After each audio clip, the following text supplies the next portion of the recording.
Isaías 9 es donde está la lectura que tendremos esta mañana. Permítame presentarme delante de Dios en oración y así comenzamos. Padre Dios bueno, estamos aquí en este lugar ahora delante de tu santa presencia y venimos, Señor, a rogarte y a pedirte, oh Dios, que tú hables ahora a nuestros corazones, que tú nos instruyas, oh Dios, y nos enseñes, que aún más nos confrontes y nos retes, que nos consueles, nos edifiques, Dios. Esta palabra en esta mañana que hemos de considerar sea realmente un aliento para nuestras almas, que sea una palabra de fortaleza para nosotros, Señor. El poder considerar ahora quién es Jesús y su naturaleza divina. Nosotros poder considerar que ese niño en el pesebre no era cualquier niño. Es el Hijo tuyo, oh Dios, completamente divino y poderoso. Y permítenos en esta mañana poder reflexionar en esta verdad y ser edificados en la misma. En tus manos nos ponemos, oh Dios, y por Cristo Jesús, tu Hijo amado, oramos. Amén y amén. Bueno, ya la Navidad se acercó de nuevo una vez más. El reloj volvió a dar la vuelta. El sol volvió a correr, la tierra siguió moviéndose y aquí nos encontramos una vez más en medio de un invierno frío, que ya estamos sufriendo esos fríos que están dándose. Y con el frío siempre aquí en Connecticut en este tiempo, ¿verdad?, nos llega la celebración navideña.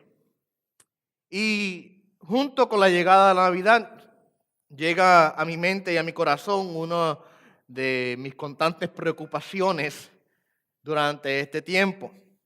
La preocupación es que muchos celebran durante este tiempo la Navidad, y si le preguntamos a las personas qué es lo que celebramos en Navidad, pues apropiadamente contestarían, pues celebramos el nacimiento de Jesucristo. Y mientras que esa contestación es correcta, mi preocupación es que muchas personas no entienden lo que realmente están celebrando. Quizás por tradición le han enseñado que Navidad es el nacimiento de Jesús, pero si nosotros vamos y hacemos una investigación y tratamos de que las personas comiencen a definir lo que ellos creen respecto a este Jesús y por qué es importante celebrar su nacimiento, etcétera, etcétera, usted va a darse cuenta que muchas personas realmente no tienen un entendimiento correcto y apropiado de quién es Jesús. ¿Okay? La idea de un niño, del niño que nace, y las condiciones bajo las cuales ese niño nació, el niño Jesús nació, realmente mueven nuestros corazones, debemos decir, ¿o no? La historia es conmovedora, la historia es linda. Somos tocados por el drama que hay detrás de la historia, y es una historia dramática. Si usted lee la historia que encontramos en Mateo y en Lucas del nacimiento de Jesús, va a darse cuenta que es realmente dramática. Tenemos a una virgen desposada con un varón y se descubre que ella está embarazada y no es el hijo de él. Dios, ¿qué pasó? Casi algo de novela. Y José planea irse y dejarla. Vemos al ángel que se le aparece a María y le da el mensaje de que ella era la escogida de Dios para cargar en su vientre al Hijo de Dios. Y todos esos eventos realmente son dramáticos. Vemos el viaje a Belén, lo cual Dios ya había estipulado de antemano. Porque en Belén era que el Mesías tenía que nacer, pero José y María estaban en Nazaret. Y Dios mueve todo lo que tenía que mover providencialmente para que se pasara el edicto de que todo el mundo fuese a la casa de sus padres para ser empadronados. Y resulta que, ¿de dónde era José? De Belén. Así por el estilo podemos ver todo el drama que hay detrás de la historia. Y realmente es algo hermoso. Y por supuesto tenemos que llegó y el mesón y todas esas cosas y el pesebre y todos los elementos de la historia es algo realmente conmovedor. Los ángeles que descendieron a los pastores y eventualmente los 3 reyes magos que no eran 3, no eran reyes y tampoco eran magos.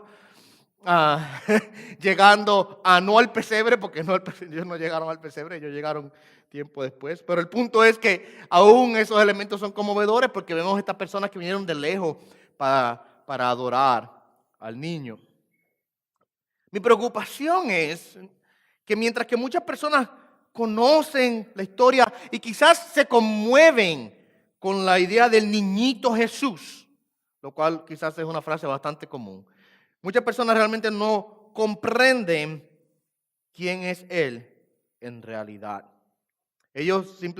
Muchas personas simplemente no comprenden la razón, la importancia, el significado, la gracia, la gloria, la misericordia detrás del nacimiento de este niño. Sí, el problema está en que muchas personas quieren al niño Jesús, quieren al niño del pesebre, pero rechazan al adulto Jesús y no quieren al hombre de la cruz. Eso es muy problemático. El querer, el enamorarse, ilusionarse con la idea del niñito Jesús, lo cual debo decir que hasta cierto punto es un ídolo en el corazón de muchas personas. Pero el no recibir, aceptar, creer en el Jesús que fue a la cruz. La idea del niño, a mucha gente le gusta. ¿Por qué? Porque el niño es débil. Está allí a la merced de todos, acostado en un pesebre.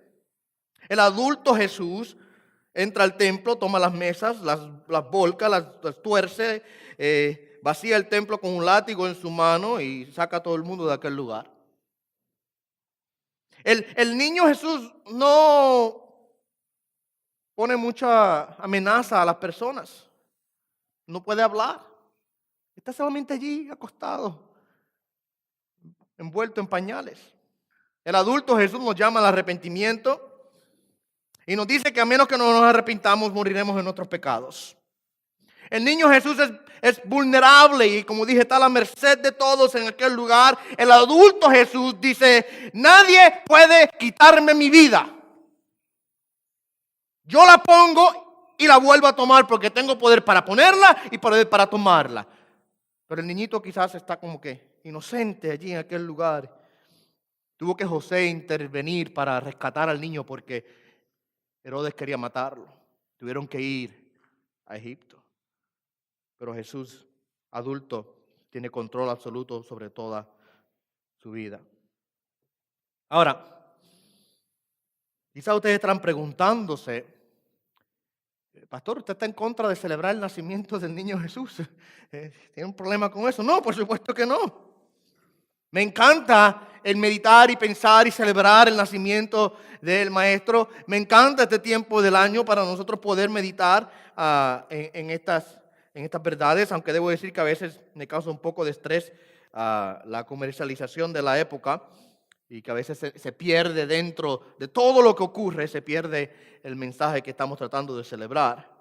Pero me encanta, no estoy diciendo que estoy en contra de celebrar el nacimiento de Jesús, pero si vamos a celebrar el nacimiento de Jesús, tenemos que hacerlo dentro del contexto bíblico. Tenemos que reconocerlo a Él por quién es Él, tenemos que reconocer cuáles son sus atributos, su persona, su obra.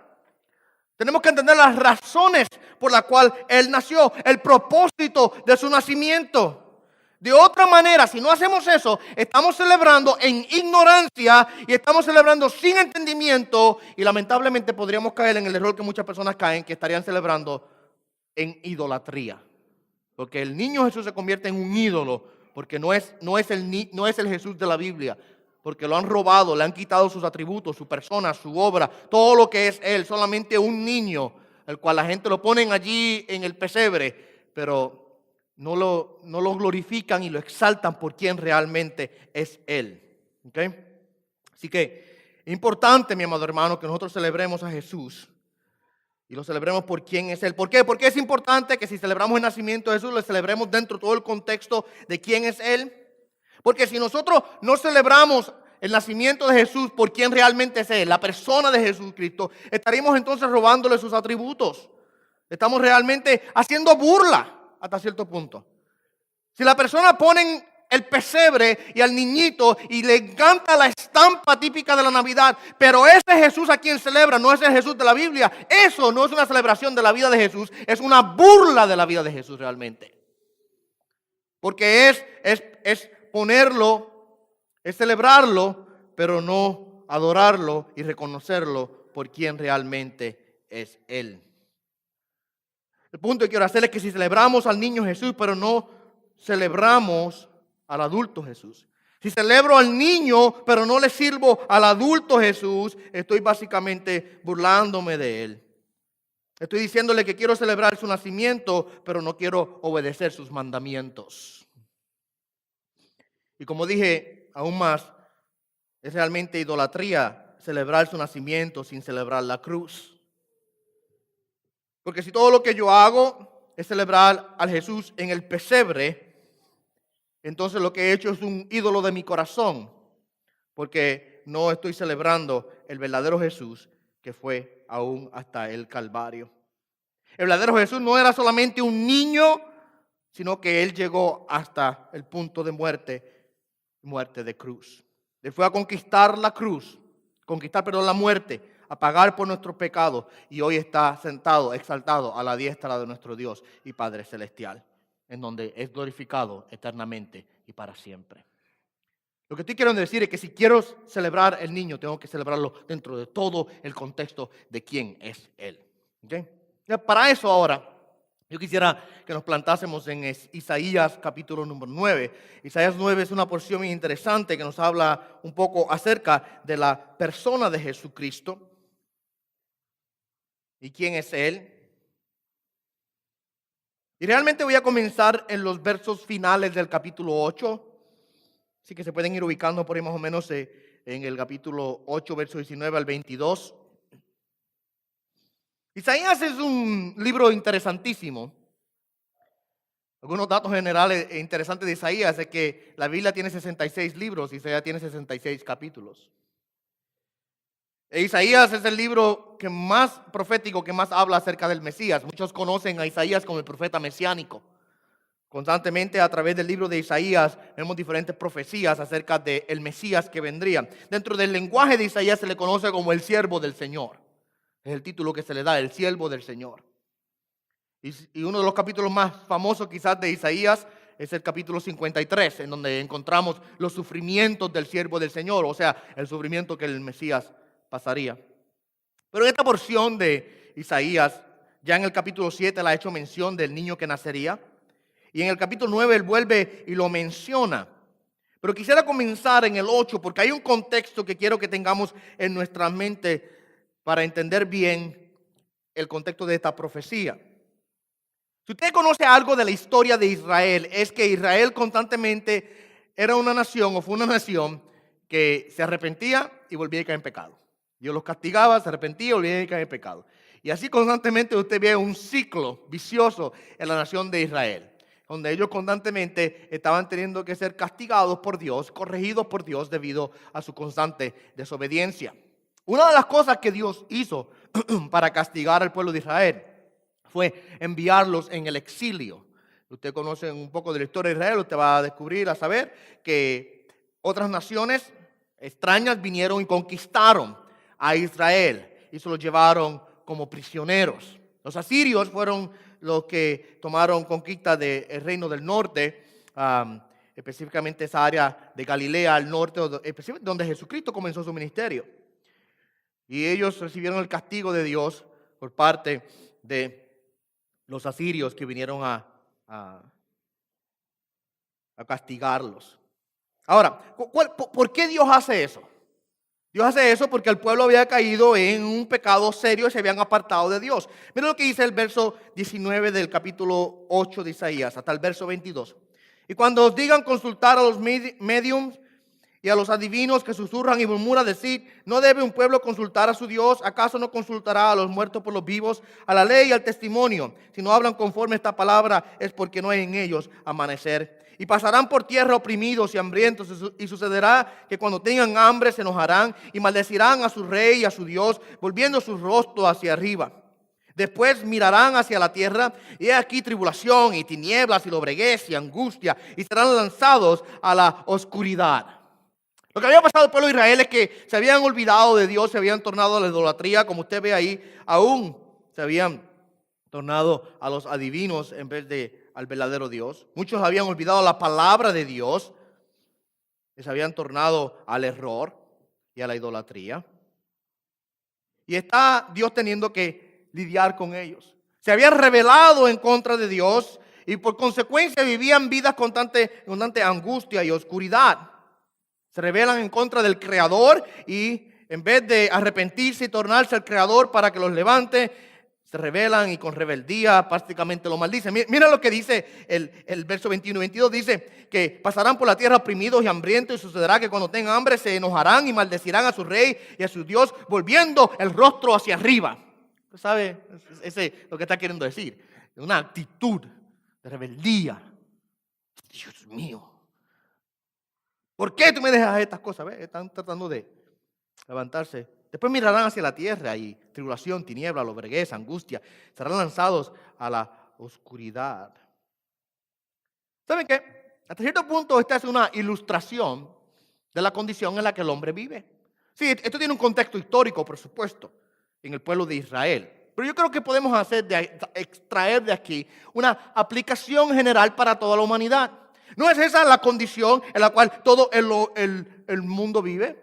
¿No es esa la condición en la cual el hombre en sus delitos y sus pecados vive? Apartado de Dios, rebelado en contra de Dios, escuchando los mitos en vez de la verdad divina. Escuchando las mentiras en vez de la verdad de Dios. Esa es la realidad en la cual el hombre vive. Cuando el hombre se aparta de Dios, cuando el hombre cierra sus oídos a Dios, mi amado hermano, se creen cualquier cosa constante no creer a Dios. Usted sabe que es una realidad. Los mitos y las fábulas que el hombre cree, simplemente porque no quieren tornarse hacia Dios. Luego la tribulación, las tinieblas, la angustia, la oscuridad en la cual el hombre vive. Quizás le vaya bien. Quizá tenga una buena casa, quizá tenga un buen auto, quizá tenga un buen trabajo. Pero sabemos, mi amado hermano, que el hombre sin Cristo espiritualmente está en una constante oscuridad y tiniebla. Su corazón está atrapado en las prisiones del terror. Esa es la realidad de la vida del hombre. Y como dije, aunque esta porción tiene realmente un contexto histórico que se aplica al pueblo de Israel, podemos decir que hasta cierto punto la condición en la cual el pueblo de Israel se encontraba aquí, como se describe a través de las palabras del profeta Isaías, también es la condición en la que todo el mundo vive. Y en medio de esa condición, en medio de esa angustia, en medio de esa oscuridad, entonces viene la promesa de salvación. Viene la promesa del Salvador. Viene la promesa de que la oscuridad sería removida. Viene la promesa de que ahora las tinieblas serían echadas fuera. ¿Sabe qué? Desde el principio Dios siempre ha obrado así. Cuando Adán y Eva pecan, Dios los castiga, por supuesto.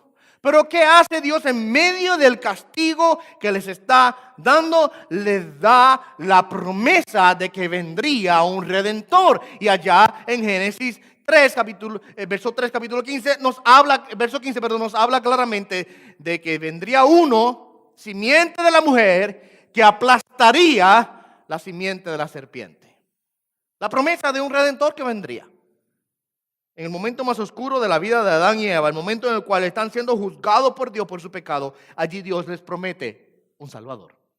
Que vendría uno que nacería de mujer para transformarlo todo. Y es lo que Dios está haciendo aquí ahora. Cuando entramos entonces al capítulo número 9, en medio de la oscuridad y del castigo y de las tinieblas y de la tribulación, por causa del pecado que el pueblo de Israel estaba pasando, Dios trae una promesa de que vendría una salvación. Miren el verso 1 del capítulo 9 entonces. Pero no habrá más lobreguez para la que estaba en angustia. Como en tiempos pasados, él trató con desprecio a la tierra de Zabulón y a la tierra de Neftalí, pero después la hará gloriosa por el camino del mar, al otro lado del Jordán, Galilea de los gentiles. Uno de los elementos de este pasaje, yo creo que es bastante obvio, es el contraste que se hace aquí entre la angustia causada por el pecado y la promesa de una bendición que es traída por Dios. Usted puede ver que dice no habrá más lobreguez. No, en tiempo pasado la trató con desprecio, pero luego dice la hará gloriosa. La referencia allá a Zabulón y Neftalí, yo sé que es un poco confusivo, es que estas tierras estaban en la parte del norte, que fueron donde primeramente los asirios entraron para conquistar a Israel. Y cuando dice la trató con desprecio, lo que está hablando es que Dios castigó al pueblo de Israel por causa de su pecado, y la referencia a Zabulón y a Neftalí es una referencia a ese castigo inicial de Dios a través de los asirios al pueblo de Israel. Y mientras que en el pasado dice había angustia, mientras que en el pasado dice Dios la trató con desprecio por su pecado, dice, pero después la hará gloriosa por el camino del mar, lado del Jordán, Galilea de los gentiles. ¿Qué quiere decir eso? Es interesantísimo. ¿Qué quiere decir eso? La hará gloriosa por el camino del mar, al otro lado del Jordán, Galilea de los gentiles. ¿Dónde fue que comenzó Jesucristo su ministerio? ¿Dónde fue que Jesucristo comenzó a enseñar y a predicar? En Galilea. Y esto es una referencia literalmente al lugar del inicio del ministerio de Jesucristo, en donde Dios inicialmente castigó al pueblo de Israel por su pecado, atrayendo a los asirios. En ese lugar Dios comenzaría el plan de salvación a través de su Hijo Jesucristo. Y usted ve ahí la angustia que tenían, más la gloria que sería traída en el tiempo postrero. Verso número 2 dice, el pueblo que andaba en tinieblas ha visto gran luz. A los que habitaban en tierra de sombra de muerte, la luz ha resplandecido sobre ellos. Y una vez más continúa el contraste. Allá hablaba de angustia y gloria. Aquí habla de oscuridad y luz. El Mesías vendría, y cuando el Mesías viene es sinónimo de la llegada de la luz. Y por eso es que, ¿sabe qué? Uno de los elementos de las celebraciones navideñas son luces, ¿verdad que sí? Constantemente hablamos de luz. Y es porque la venida del Mesías es literalmente un sinónimo de la luz que ilumina en medio de las tinieblas. Y esto literalmente tuvo un cumplimiento en Jesucristo cuando Él aparece en la escena. Si usted lee conmigo, si puede, si no, yo puedo leérselo. En Mateo capítulo número 4, versos 12 al 17. Mira lo que dice esa porción de la palabra, para que ustedes vean cómo es que la profecía de Isaías dada aquí en Isaías 9 es cumplida en la vida de Jesucristo. Dice, cuando él oyó que Juan había sido encarcelado, se retiró a Galilea. Y saliendo de Nazaret, fue y se estableció en Capernaum, que está junto al mar, en la región de Zabulón y de Neftalí, para que se cumpliera lo dicho por el profeta Isaías, cuando dijo, tierra de Zabulón y tierra de Neftalí, camino del mar, al otro lado del Jordán, Galilea de los gentiles, el pueblo asentado en tinieblas vio gran luz, y a los que vivían en región y sombra de muerte, una luz les resplandeció. Desde entonces Jesús comenzó a predicar y a decir, arrepentíos porque el reino de los cielos se ha acercado. Literalmente un cumplimiento de la profecía de Isaías, que en aquel lugar sería el inicio del comienzo del ministerio de Jesucristo, y que literalmente el pueblo que andaba en tinieblas vio una gran luz. Estaban oscurecidos por el pecado, pero allí en aquel lugar Jesucristo comienza a predicar y a enseñar. Y la luz de Jesús comienza a alumbrarlos a cada uno de ellos. Ahora, en el verso 3 en adelante, ahí en Isaías 9, y mi propósito realmente es llegar al verso 6, que es donde quiero que nosotros examinemos entonces las características de este niño nacido en el pesebre. En el verso número 3 y verso número 4 al 5, Isaías hace una ilustración aquí, por así decirlo, de cómo es que esta bendición, de esta luz que vendría, o como dice en el verso número 6, de este niño que nacería, haría un cambio, traería una bendición. El momento en que Dios trae al Mesías, el momento en que Dios envía a su Hijo, hay una gran bendición para el pueblo de Dios. Mira lo que dice el verso 3 y verso 4 y 5. Multiplicaste la nación, aumentaste su alegría. Se alegrarán en tu presencia como con la alegría de la cosecha, como se regocijan los hombres cuando se reparten el botín. Y yo sé que ustedes están pensando, como que me perdí un poco ahí con eso. ¿Qué quiere decir todo eso que acabaste de decir, pastor? Dice, por supuesto, aumentaste la nación, aumentaste esa alegría, eso es claro. Pero luego dice, la cosecha y los hombres que reparten el botín. ¿Qué tiene que ver eso? Estoy usando eso como un punto de ilustración de la alegría que causaría la venida del Mesías prometido. Dice, Se alegrarán en tu presencia como con la alegría de la cosecha. Y yo sé que quizás para ustedes esto es un poco difícil comprenderlo porque aquí yo no creo que tenemos agricultores. ¿Hay algún agricultor aquí en esta mañana? ¿Granjero? ¿Tiene una granja? Nadie, no tenemos granjero, no. Nosotros estamos bien mal acostumbrados, ¿sabes por qué? Porque yo voy allí al supermercado, entro por allí, están los vegetales, están las frutas, echo en el carrito, pago y me voy. Muchas veces no sabemos todo lo que tiene que ocurrir para que esas frutas o vegetales lleguen a ese estante y yo pueda ponerlo en mi carrito y poder pagar por él y irme a mi casa a comérmelo. ¿Okay? Pero si usted vive de la tierra, si usted es un agricultor y vive de la tierra, no tiene otra opción, como en el tiempo de antiguo, el tiempo de Jesús, el tiempo antiguo de Israel. Israel era una nación muy agrícola y vivían de la tierra. Y no tenían ellos los avances tecnológicos que nosotros tenemos hoy día, que los agricultores tienen hoy día. Ellos tienen unos avances tecnológicos increíbles. Máquinas para sembrar todas las semillas. Es más, tienen máquinas hoy día. Usted sabe lo que es un GPS, ¿verdad? Que si usted ha escuchado ese término. Global Positioning System, un sistema de posicionamiento global. Eso es el GPS, que unos satélites allá arriba en el espacio le dejan saber a usted con precisión absoluta dónde usted está marcado y usted puede tener en los celulares usan eso mucho para poder darle direcciones a ustedes de cómo llegar a un lugar a otro a través de la aplicación del mapa.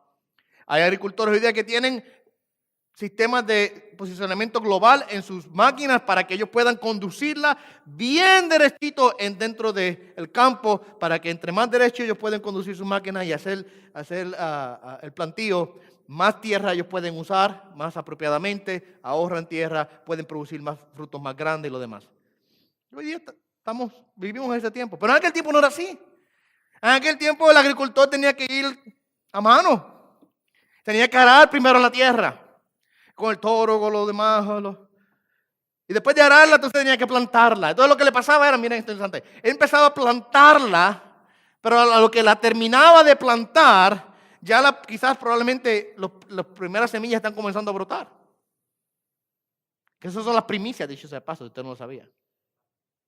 Dios le decía al pueblo de Israel, esos primeros frutos son los que me vas a dedicar a mí. Y el agricultor tenía que confiar en Dios de que dándole esos primeros frutos a Dios, los otros que él se tardó, porque acuérdese, el proceso de planteo tomaba tiempo, los otros también nacerían. Y él estaba confiando en Dios. Y cuando llegaba la cosecha, ¿usted sabe lo triste? Que quizás no llovió esa temporada. Hoy día buscamos agua a todos lados, pero esa temporada no llovió. Esa temporada una serie de plagas de diferentes insectos me comieron la cosecha. ¿Sabe lo triste? Que el agricultor está cuando llega el tiempo de la cosecha y su cosecha ha sido destruida, ya sea por la sequía o por plagas. Y lo que le quedan quizás son unos frutos pequeños. ¿Sabe que el tiempo de la cosecha es justamente antes del invierno? ¿Sabe lo que eso quiere decir, verdad? No va a haber mucha comida este invierno. Vamos a tener hambre y frío. Eso sí que está mala. Pero cuando la cosecha llegaba y todos los frutos se daban saludables y estaba completa la cosecha, el agricultor, ¿qué hacía? Se regocijaba. Era un gozo grandísimo decir, planté, creció y ahora estoy cosechando el fruto de mi ardua labor. Y por eso es que el tiempo de la cosecha normalmente en muchas civilizaciones era un tiempo de fiesta, de celebración. Se hacían fiestas grandísimas porque era el momento de regocijarse que la cosecha se había dado. Pues eso es lo que está diciendo Isaías aquí. Se regocijará, nos regocijamos en el advenimiento del Mesías, como el agricultor se regocija en la cosecha que recibe. Se regocijarán como los hombres cuando reparten el botín. Y eso es otra ilustración que es un poco difícil de entender. Cuando iban a la guerra, conquistaban y luego de conquistar llegaba el momento de repartimiento del botín y ellos se regocijaban en la conquista que habían tenido. Y se regocijaban que ahora podían regresar a su casa a tener paz y a estar con sus familias. Ese es el regocijo del tiempo cuando la guerra termina. Y Isaías utiliza eso como una ilustración del regocijo que viene o que trae la llegada del prometido Salvador. Verso número 5. versos 4 y 5, perdón, dice: porque tú cargarás el yugo de su carga, el báculo de sus hombros y la vara de su opresor, como en la batalla de Madián. Porque toda bota que calza el guerrero en el fragor de la batalla y el manto revolcado en sangre serán para quemar combustible para el fuego. Yo sé que usted está pensando también, no es más, ¿qué quiere decir todo eso? Acuérdese que esto es lenguaje profético y muchas veces es un poco poético a la misma vez. Entonces usa ilustraciones para poder explicar lo que está queriendo decir. El yugo, el báculo, la vara, todos son símbolos de esclavitud y de castigo. Son símbolos de una nación, por ejemplo, en el caso de Israel, que estaba ejerciendo dominio sobre ellos. En el caso de ellos, los asirios habían venido a conquistarlos. Y todos estos lenguajes lo que realmente señala es la realidad de que Israel está viviendo captivo, que son hechos esclavos, serían oprimidos. Es lo que quiere decir. Está hablando del castigo que ellos recibieron. Y Dios les promete a ellos que el yugo, el báculo y la vara del opresor serían ¿qué? Quitados. Y mira cómo dice el verso número 5. La bota que calza el guerrero, el manto revolcado en sangre serán echados al fuego a quemar. Está hablando de que Dios los libraría a ellos del castigo opresor de aquel ejército que había venido a invadirlos. En este caso, por supuesto, los asirios. Así que aunque esto tiene una aplicación histórica, porque está hablando literalmente de la opresión que Dios traería al pueblo de Israel a través de los asirios, y de que Dios eventualmente los libraría de ese castigo y de esa opresión. Yo creo que hay una aplicación, una ilustración que podemos nosotros tomar de aquí para aplicarlo aún a nuestras vidas de manera personal. El pecado, mi amado hermano, es un yugo opresor que nos somete a la esclavitud y que pone una carga, mi amado hermano, sobre el cuello o los hombros del hombre. El pecado, mi amado hermano, es como ese amo malo que maltrata a sus esclavos y los castiga. Y el hombre está bajo la opresión, pero cuando el Mesías llega, destruye la obra de ese amo malo y opresor. Rompe el yugo, rompe la vara, rompe el báculo, coge las botas de los guerreros que se levantan en contra de nosotros y las echa al fuego a quemar. Es lo que está queriendo decir. Ahora, ¿cómo eso se hace? ¿Cómo eso se cumple? El verso número 6 comienza a darnos la respuesta. Y aquí dice la razón por la cual el yugo del opresor es roto. La razón por la cual la opresión es quitada. La razón por la cual la esclavitud y el castigo es echado fuera.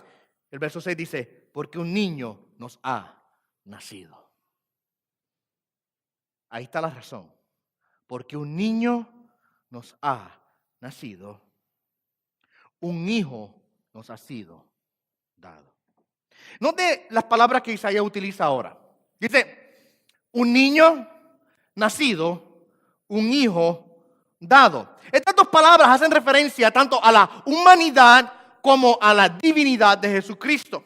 Dice, un niño es nacido, haciendo referencia claramente a la humanidad de Jesucristo. Sabemos muy bien que Él nació de una virgen. Él literalmente nació. Cristo no fue una aparición. Cristo no fue un fantasma que apareció en medio del pueblo. No, literalmente Él nació. Fue un niño como cualquier otro niño, creció como cualquier otro niño, creció a ser adulto y fue un hombre como cualquier otro hombre. Es más, si Jesucristo entrase en su estado de hombre natural que Él vivió en aquel entonces, por esa puerta quizás nosotros no sabríamos que Él es el Hijo de Dios. En su estado natural no se sabría quién era Él. No fue hasta que Él comenzó a enseñar, no fue hasta que Él comenzó a hacer milagros que entonces comenzó a revelarse quién era Él. Pero en su estado físico natural, era un hombre común y corriente. El hecho que dice un niño nos ha nacido hace referencia literalmente a la realidad de que Él era un humano en todo el sentido de la palabra. Y a través de la vida de Jesucristo nosotros vemos claramente que era así. ¿No se recuerdan que en ocasiones vimos a Jesucristo durmiendo? En una ocasión dice que tuvo hambre, Marcos 11:12. Tuvo sed, tuvo cansancio. Juan capítulo 4, verso 6 dice, y estaba allí el pozo de Jacob. Entonces Jesús, cansado del camino, se sentó al lado del pozo. Él experimentó cansancio y sueño y hambre y sed, igual que todos nosotros. Cuando fue a la cruz, mi amado hermano, y los latigazos que cayeron sobre su cuerpo, mi amado hermano, él no estaba siendo protegido de tales cosas. Él sintió el dolor de ellos. Cuando los clavos traspasaron sus manos y sus pies, él sintió el dolor de ellos. Cuando la corona de espinas fue puesta sobre su cabeza, él sintió el dolor de esa corona. Él experimentó en su cuerpo porque era un hombre. Un niño os ha nacido. Pero este niño nacido no es solamente un niño nacido, es un hijo dado. Ahora, esto hace referencia a su divinidad. Humanidad por un lado en su nacimiento, pero divinidad ahora al otro lado porque es el Hijo de Dios que es dado a nosotros. Por eso es que dice, un hijo nos ha sido dado. En su naturaleza divina, Jesús no puede nacer. Él nació físicamente en aquel pesebre en Belén, donde fuera allí, del vientre de María. Pero como hijo de Dios, Él nunca ha nacido. Él nunca ha tenido un comienzo. Dios no nace. Dios no puede nacer. Porque si Dios nace, entonces ahí tenemos un problema gravísimo. Hay que preguntar entonces, ¿y de dónde? Si Él tiene un comienzo, pues hay que investigar quién fue el que provocó ese comienzo, porque el que provocó ese comienzo, ese es Dios, y es el que hay que adorar. Dios no tiene comienzo. Y Jesucristo, mis amados hermanos, es de la misma manera. Es el Hijo dado por Dios. Él es el Hijo eterno que habitó siempre con el Padre. ¿Y quién no sabe Juan 3:16? De tal manera amó Dios al mundo que dio a su Hijo. Él dio a su Hijo. Y como hijo, mi amado hermano, Él comparte los mismos atributos del Padre. Él comparte la misma naturaleza del Padre. Recuerden en una ocasión, allá en el capítulo número 10 de Juan, Jesucristo tuvo el atrevimiento de decir, yo y el Padre somos uno. Un atrevimiento dentro del contexto en el cual Él lo decía. Eso era un atrevimiento grandísimo. Yo y el Padre somos uno. Completamente. Él está asimilando en esa frase su completa divinidad. El declarar que Él es uno con el Padre está diciendo la misma naturaleza que está en el Padre está en mí. Los mismos atributos que el Padre tiene los tengo yo. Las mismas prerrogativas que el Padre posee las poseo yo. Mira la respuesta a los judíos. Los judíos volvieron a tomar piedras para apedrearle. Eso está en Juan 10:30 en adelante. Dice, ay, pero ¿por qué lo van a matar? No es la primera ocasión, ya en otras ocasiones lo han tratado de hacer. Jesucristo los confronta, le dice, os he mostrado muchas obras buenas que son del Padre. ¿Por cuál de ellas me apedreáis?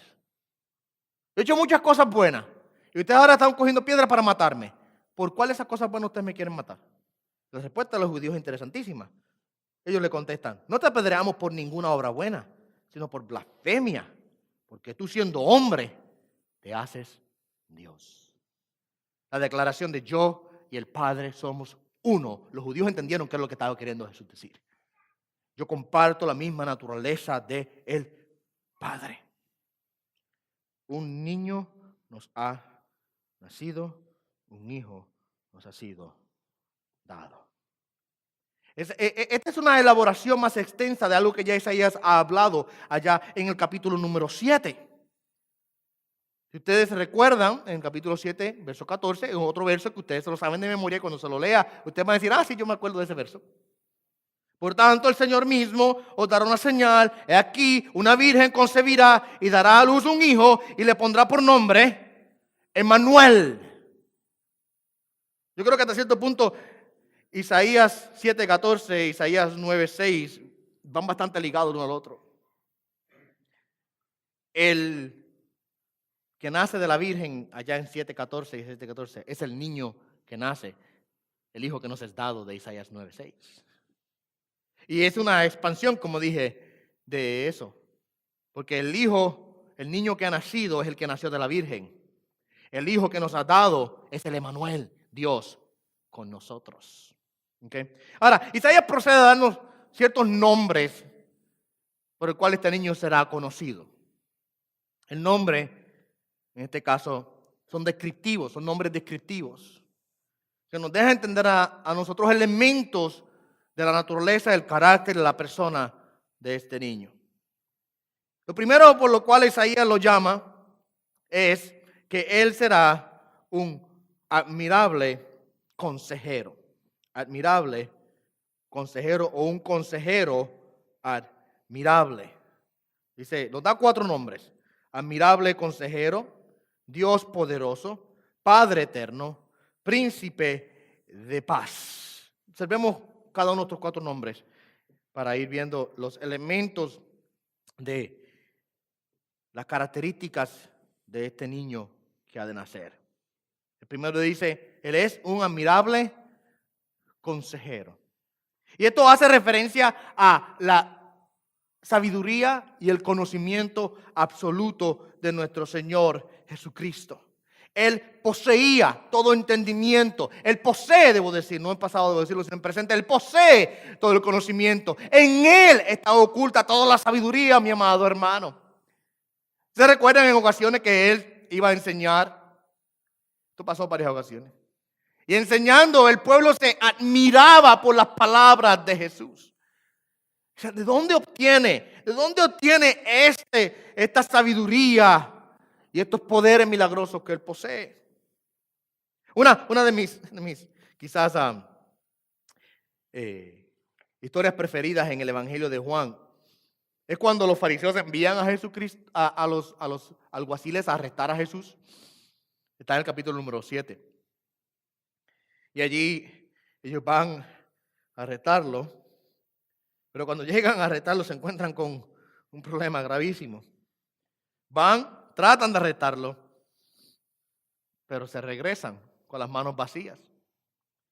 Y cuando llegan de vuelta a los fariseos, inmediatamente los fariseos confrontan a los alguaciles y le dicen, ¿pero por qué no lo trajeron? ¿Qué pasó con ustedes? La respuesta, me encanta la respuesta de los alguaciles. Ellos respondieron y dijeron, jamás hombre alguno ha hablado como este hombre habla. La sabiduría y el conocimiento en el Señor Jesús es indescriptible. No se puede medir, mi amado hermano. Por supuesto que nunca otro hombre ha hablado como este hombre, porque nunca otro hombre es a la misma vez Dios. ¿Usted puede imaginarse lo que es vivir con un hombre completamente perfecto que tiene todo el conocimiento de todas las cosas? Damas, quizás yo sé que eso sería un sueño hecho realidad. Un hombre perfecto. ¿Por qué usted cree que cuando el vino se acabó en las bodas de Caná, a dónde fue María? ¿A dónde fue María?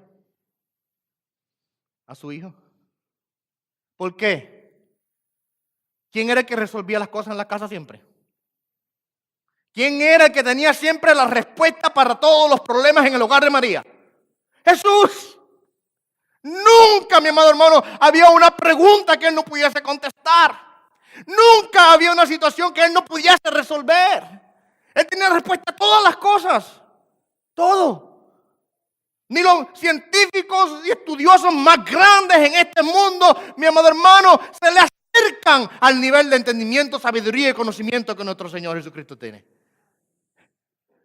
Nadie.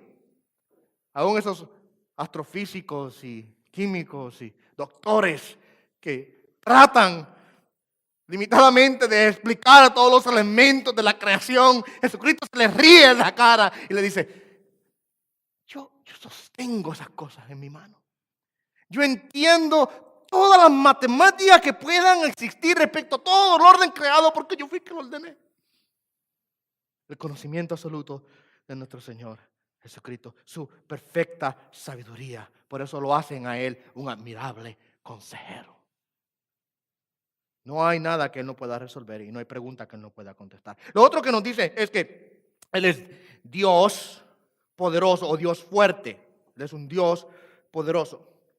Por supuesto, esto hace referencia a su divinidad, pero más allá hace referencia a el poder ilimitado que Él tiene para conquistar todas las cosas. Todas las cosas que Él puede conquistar. Aquellas cosas que aún están fuera del control nuestro. Si Jesucristo realmente es quien dice ser, si Él es realmente Dios hecho carne, entonces Él está supuesto a poder conquistar y vencer todas aquellas cosas que nosotros no podemos conquistar y vencer. Y eso fue realmente lo que Él demostró a través de su vida. Él conquistó la enfermedad una y otra vez, lo vimos sanando. Déjeme darle un paréntesis rapidito. La sanidad de Jesucristo de los evangelios no es para garantizar su sanidad.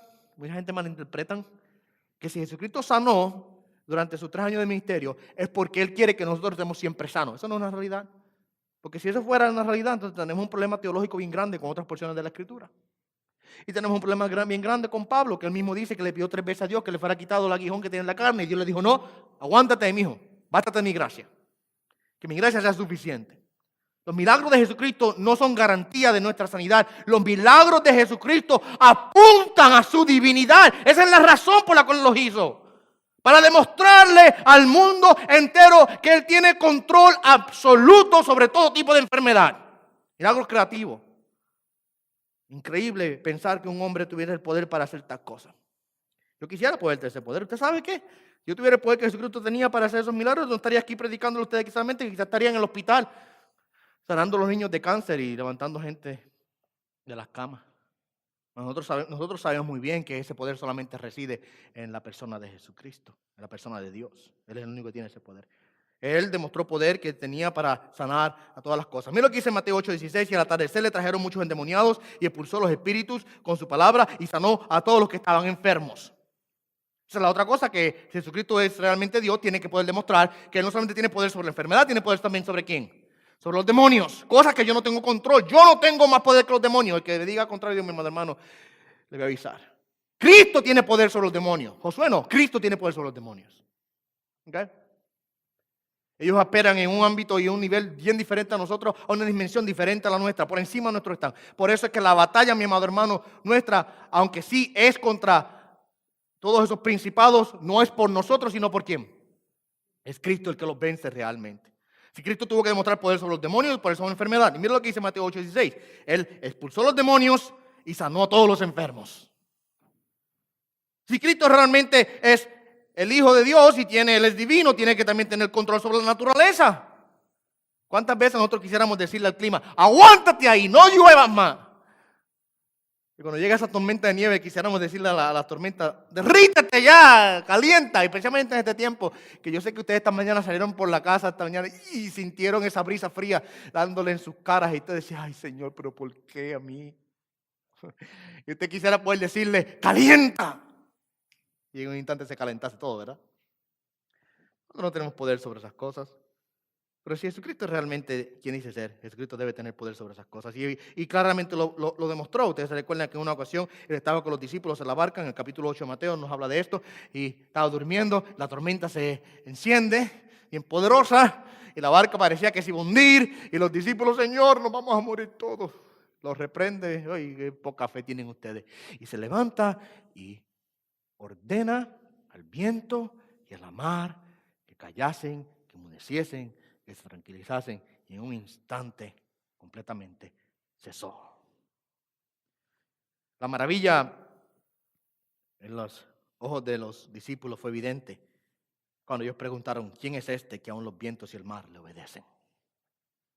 Si Jesucristo realmente Hijo de Dios y es divino, entonces debe tener también poder sobre el enemigo final y último nuestro, que es la muerte. Y ustedes se recuerdan que en una ocasión Él estuvo delante de una tumba en donde Él dijo, muevan la piedra. Y pronunció las palabras, Lázaro, ven fuera. Y el que había muerto 4 días se levantó de entre los muertos. Él demostró poder sobre la muerte, pero aún más demostró poder sobre la muerte, no tanto levantando a Lázaro de los muertos, sino que levantándose a sí mismo de entre los muertos. La muerte no lo pudo retener. Lo tuvo que dejar ir. No tiene poder sobre el Señor Jesucristo. Él es más poderoso que la muerte misma.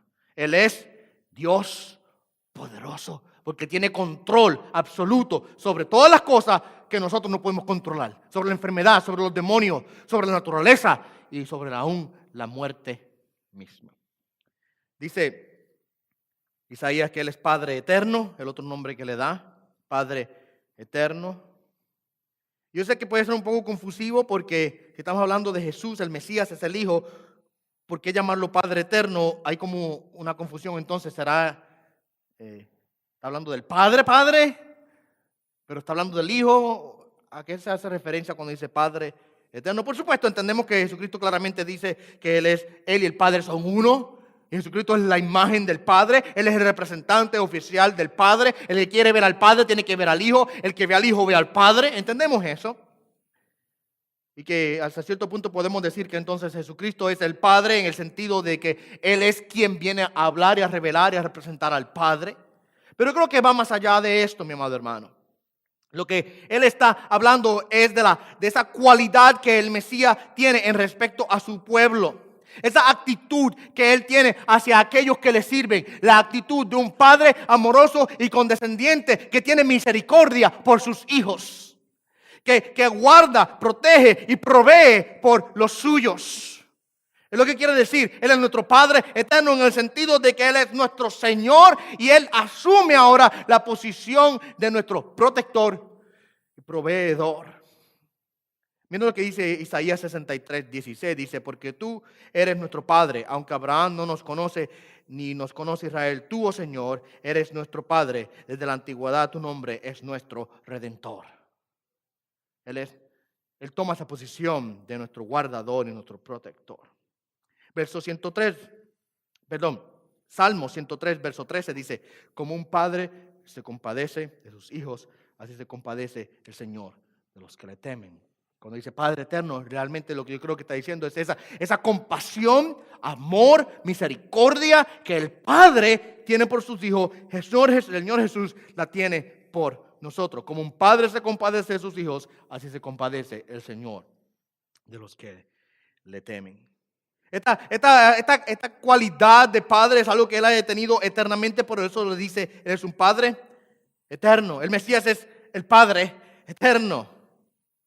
Eternamente, mi amado hermano, Él nunca tuvo comienzo y nunca tiene final. Y desde la eternidad, Él siempre y para siempre, Él guardará y proveerá para todo su pueblo. Él es el buen pastor que guarda y protege a sus ovejas. Qué amor tan hermoso, qué misericordia tan hermosa tenemos aquí. Él es nuestro Padre eterno que nos guardará para siempre. Y finalmente, Isaías dice, Él es el príncipe de paz. Príncipe de paz. Hay algo interesante con la paz es lo siguiente, que es difícil de conseguir. Como que se esconde. Cuando el hombre piensa que ha encontrado la paz se le va y se le esconde. Se desaparece. Ya sea paz personal o ya sea paz mundial, el hombre siempre está tratando de encontrarla y hacerla permanente. Mas sin embargo, termina encontrándose de vuelta en el inicio de su búsqueda. Porque entre más la persigue, más la paz se le esconde. ¿Ustedes saben que es así? A nivel mundial, ¿cuánto las naciones y los gobiernos han tratado de establecer paz? Solamente para eventualmente descubrir que no la tienen. El hombre personalmente ahora a nivel personal busca la paz en tantas cosas. En las cosas materiales, en una relación, etcétera, etcétera, etcétera, para eventualmente descubrir que viven una vida sin paz. Y viven en constante guerra interna o preocupación. El problema es que los hombres buscan la paz en las cosas erróneas, o en la persona errónea, o en las ideologías erróneas. La pecaminosidad del hombre siempre va a salir a la superficie y cuando lo hace, lo que va a hacer es que va a hacer que la paz que él busca corra de él. O si logró alcanzar un poco de paz, eventualmente se desaparezca. Al buscar paz en las ideologías, personas o las cosas erróneas, el hombre lo que está haciendo simple y sencillamente es construyendo una casa sobre la arena. Eventualmente la tormenta viene y la derrumba. La única manera entonces de poder alcanzar verdadera paz La única manera de poder cambiar este mundo para que sea un mundo de paz es Jesús. Es el único que puede hacerlo. Es la única persona. Es la única forma. Cuando Él regrese, mi amado hermano, Él establecerá su reino y será un reino de paz, distinguido específicamente por la paz. ¿Okay? ¿Cómo es que Él puede ahora darnos paz? Bueno, usted sabe muy bien que Él ha lidiado con el problema principal que nos quita la paz. El hombre tiene un problema principal que constantemente le roba la paz, y es el pecado de su corazón. Y no es hasta que el hombre lidie con la condición de pecado que posee que realmente podrá ser transformado y tener paz, que probablemente podrá alcanzar una paz verdadera y permanente. Y Dios ha lidiado con eso a través de Jesucristo. El castigo de nuestra paz fue sobre Él, dice Isaías mismo en el capítulo 53, verso 5. Romanos 5:1. El apóstol Pablo nos habla a nosotros que ahora teniendo paz para con Dios.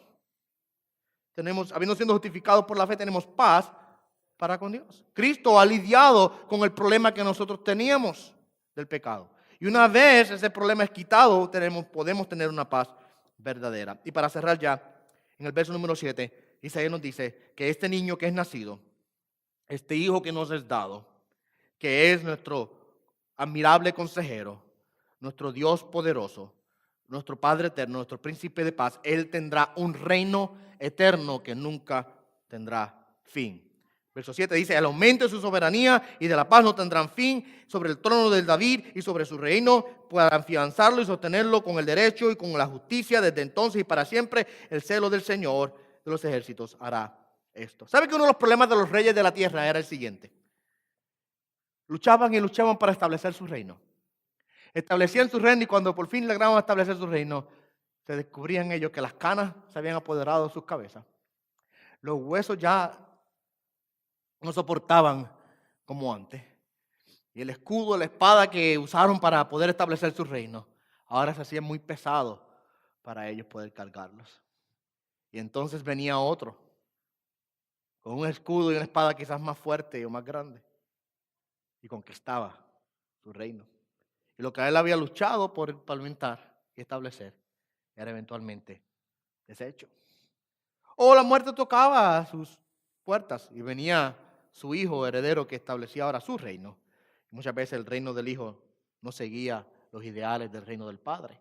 Esa es una de las distinciones del pueblo de Israel. Si usted estudia un poquito el pueblo de Israel, te va a darse cuenta que constantemente ellos fueron reyes tras reyes, tras reyes, tras reyes, tras reyes. Y había reyes que eran buenos dentro del un sentido común de la palabra, en el cual ellos buscaban seguir a Dios y el pueblo prosperaba. Y había otros reyes que venían inmediatamente detrás de ellos, eran malos y llevaban al pueblo a la idolatría y eventualmente resultaban en el castigo del pueblo.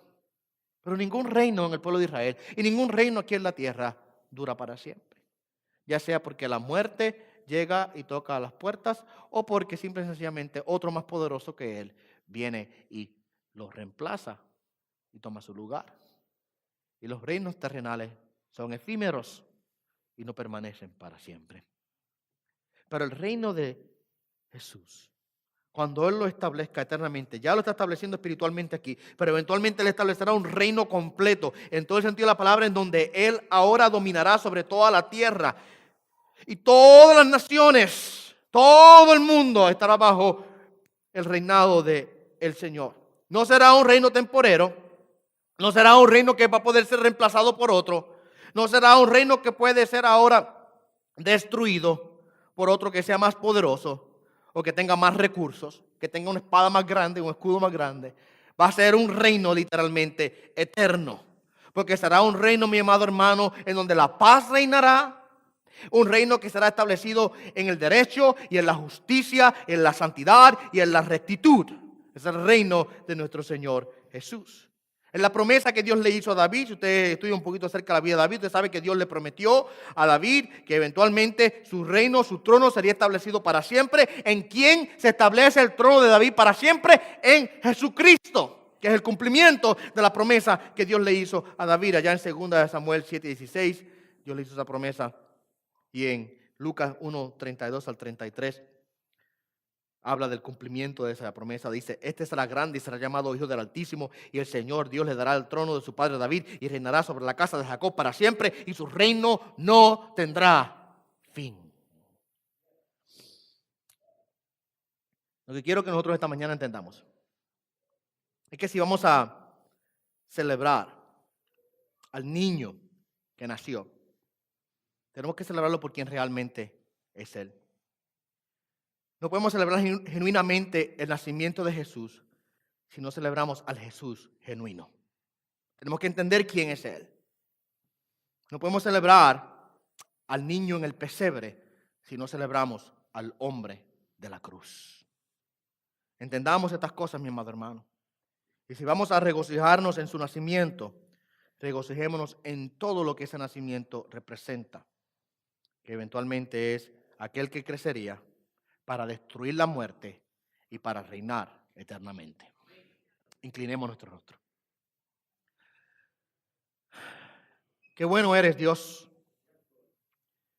Qué hermoso es el regalo que tú nos has dado en tu amadísimo Hijo Jesucristo. Qué precioso, oh Dios, es en nosotros poder entender estas verdades que hemos considerado en esta mañana, Dios. Qué rico, oh Dios, el poder saber de tu amor y tu misericordia, la cual, oh Dios, nos ha bendecido de esta manera tan hermosa y tan especial, Dios. Te pedimos, Padre Santo, que estas verdades que hemos discutido en esta mañana y que hemos aprendido, Señor, no se vayan al olvido en nuestros corazones y en nuestras mentes. No se borren tan fácilmente, sino que tú las grabes en nosotros para que podamos, Señor, permanecer en ellas, comprendiéndolas, entendiéndolas, oh Dios, y que vamos a vivirlas. Que si celebramos al niño del pesebre es porque creemos en el hombre de la cruz. Que si celebramos al niño que nació en Belén es porque creemos en aquel que murió y resucitó en el Calvario. Padre, ayúdanos a hacer esto y que cada día podamos darle gloria y honra a tu amadísimo Hijo, Señor, nuestro Jesús, nuestro Cristo. En el nombre de quien oramos. Amén y amén.